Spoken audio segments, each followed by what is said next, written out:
Let's take a minute to consider another aspect of theories, one that is important to the work we do in this step.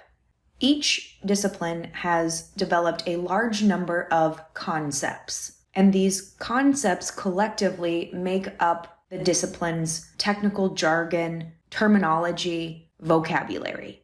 Look in any introductory textbook and you will find a long list of concepts in the glossary. These concepts are usually bolded and defined in the margins of each chapter.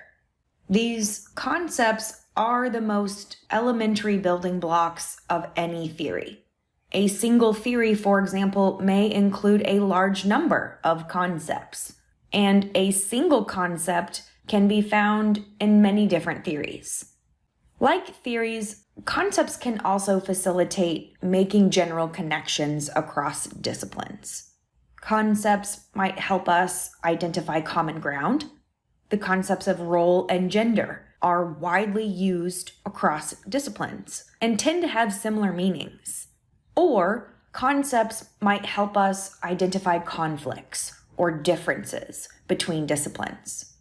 A concept in one discipline may be found in the vocabulary of another discipline, but it may have a slightly different meaning.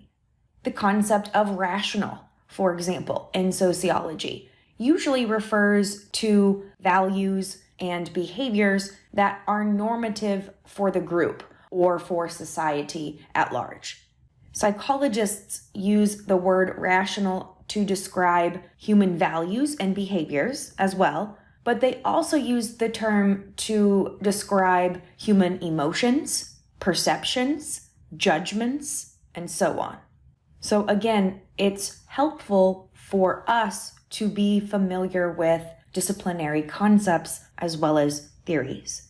If we know nothing about the problem or research question, now is the time to learn more about how different disciplines contribute to it.